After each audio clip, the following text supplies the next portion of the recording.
Bismillahirrahmanirrahim. I'm Fawad Ali, Assistant Professor, Department of Pharmacy, Quad University of Science and Technology. Welcome to the course Pharmacology and Clinical Pharmacy. 4. Today the topic of our discussion is fungal infection of skin part 3. Today lecture we will discuss the following content one by one, like what is systemic mycosis, candidiasis. In first lecture we discussed in the fungal infection part. First we discussed the, the superficial and cutaneous mycosis, and in second lecture we discussed the cutaneous mycosis, and in third part we discussed what is systemic mycosis, candidiasis, case study and treatment. So after listening and watching this, student will know about what is systemic mycosis, its treatment. What is treatment? Systemic mycosis. Mycosis is a superficial, cutaneous, systemic, and there is an opportunistic infection and non-opportunistic infection.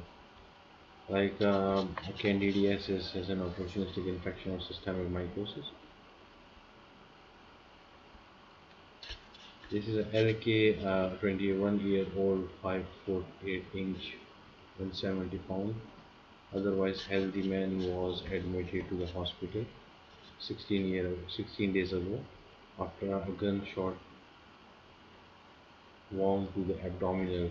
He has undergone 3 exploratory laparotomy with the repair and resection of the damaged small intestine. He was placed on the TPN to allow his bowel to rest and receive stress dose of methylprednisolone on hospital day 6. 3 days ago, he exhibited a fever of 39.1 degrees centigrade and chills. His blood pressure of 100 to 70 mm of mercury has dropped more than 30 mm of mercury systolic. Vancomycin and meropenem were promptly begun after obtaining the blood cultures. Despite 3 days of antibiotic, he remained febrile. His physical examination reveals a Hackman catheter in the right subclavian vein that is functioning normally. No inflammatory changes are evident at the exit site. A single erythematosa nodule about 0.5 cm wide is noted near the left waist. The fundoscopy examination of both eyes is normal. A chest radiograph is normal. White blood cell count is currently and the renal 10 to 950 cell per microliter, and renal infection is normal. Hackman catheters in the right subclavian vein. This is in the right Hackman filter. They are into the right subclavian vein. This is basically the non-tunnel central venous access drive. And this is the connection of drapes or syringes. So, what subjective and objective data in this case suggest a possible candida infection?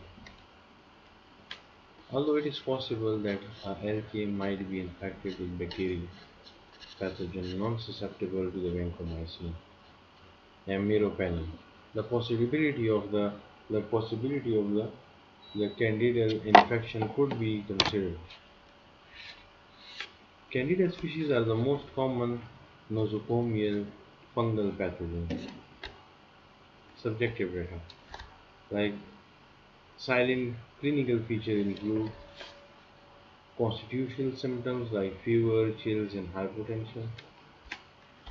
Evidence of end organ dissemination such as the nodular erythematosa, skin lesions, endophlegmatitis, liver abscesses, and spleen abscess. Objective data, 50% of the patient or fewer or fewer will have a single positive candida blood culture. The mucosis study group utilizes following consideration as diagnostic criteria: a single positive culture from a sterile body site, hypotension, a systolic blood pressure less than 100 milligram of mercury, or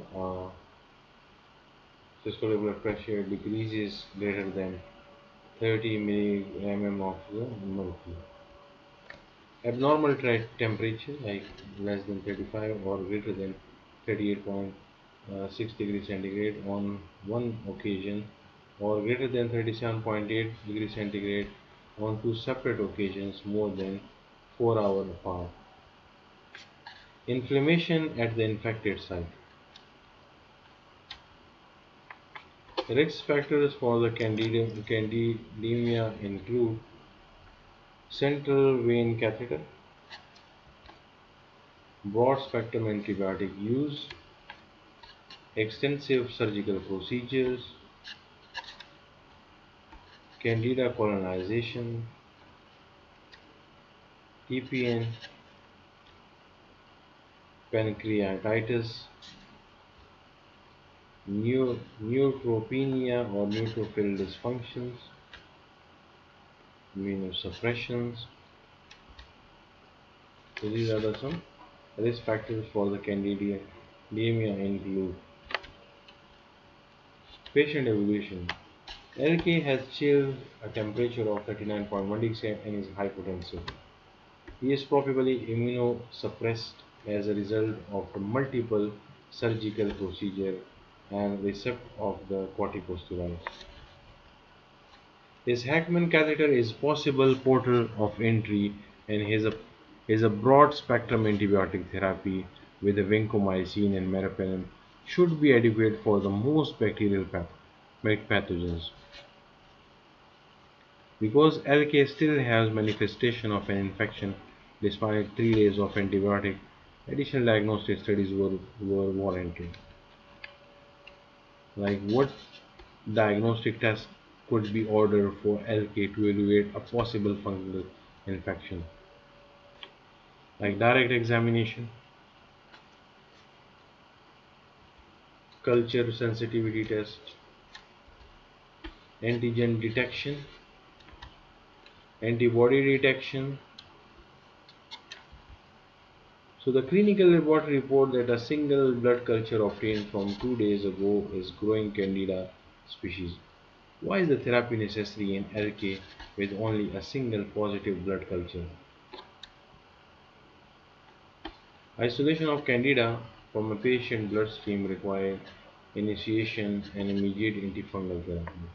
Delaying therapy 24 hours from the time a blood culture is positive increase mortality.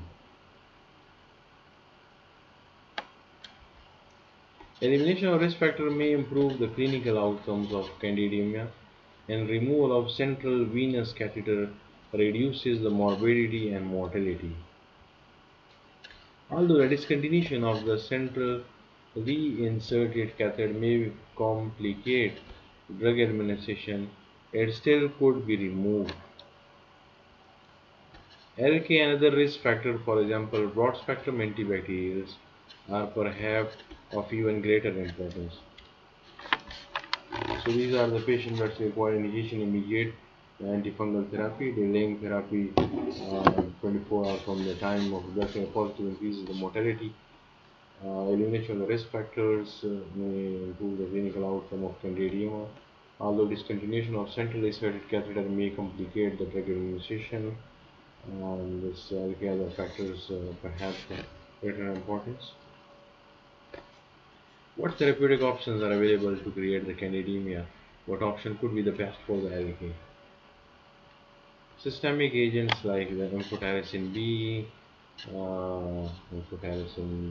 different products, and anidolafengan, caspofungin, fluconazole, fluorocytosine, glycofilmin, itraconazole, ketoconazole, micafungin, posaconazole, potassium iodide, Terfenadine, voriconazole, they are present in the different doses form like available IV, tablet, oral suspension, capsule, solution. These are the antifungal agent approved for the systemic use. So therapeutic options are individualized and based on the competency of the patient host defense. In immunocompetent patient, amphotericin B is an echinocandins or a triazole decreases mortality and morbidity associated with this disease. Amphotericin B liposulfate like 3 to 6 milligram per kg per day. Echinocandins, micafungin and caspofungin have been demonstrated as an effective as A and B in neutropenic and non-neutropenic patients. However, the amphotericin B clear the bloodstream the most rapidly. Triazole, fluconazole loading dose of 800 mg, then 400 mg OD for 14 days. So the treatment, LK could be treated with echinocandins, fungins, mica fungins with a total duration based on clinical response and resolution of the positive culture. Caspofungin loading dose 70 mg IV, then 550 mg IV OD for 14 days. Efficacy could be monitored using patient-specific signs and symptoms of candidemia. A complete examination for the focal site of infections, septic thrombi, or intra-abdominal abscess could take place. On day 4th of therapy with amphotericin B, LK serum creatinine is 2.3 mg per deciliter. Blood urea nitrogen is 42 mg per deciliter. How could amphotericin exacerbate LK renal dysfunction? How could it be prevented from worsening? Renal dysfunction is an adverse event of most often limit treatment with amphotericin B. The renal toxicity results from amphotericin mediated damage to the renal tubules, causes electrolyte wasting, and dispute the tubulo-glomerular feedback mechanism. The clinical manifestation of amphotericin B induced renal damage include azotemia, renal tubular acidosis, hypokalemia, hypomagnesemia. Generally, AMB-related renal toxicity is reversible within 2 weeks after therapy has been discontinued. So prevention, administration of normal saline immediately before amphotericin B administration reduces the risk for the amphotericin B induced nephrotoxicity and should be initiated before LK next dose. AMB should not be admixed with the normal saline. However, because the sodium causes amphotericin B to precipitate into an inactive particulate in IV administered formulation. Other nephrotoxin could be avoided, especially diuretics, and patients with already compromised renal function could be closely monitored and alternate therapy should be considered. Hypokalemia, hypomagnesemia also should be monitored closely. Anemia associated with decreased renal function of erythropoietin should resolve after amphotericin B is discontinued and need not to be treated. This is the reference fungal infection from the Koda Campbell test. Thank you so much.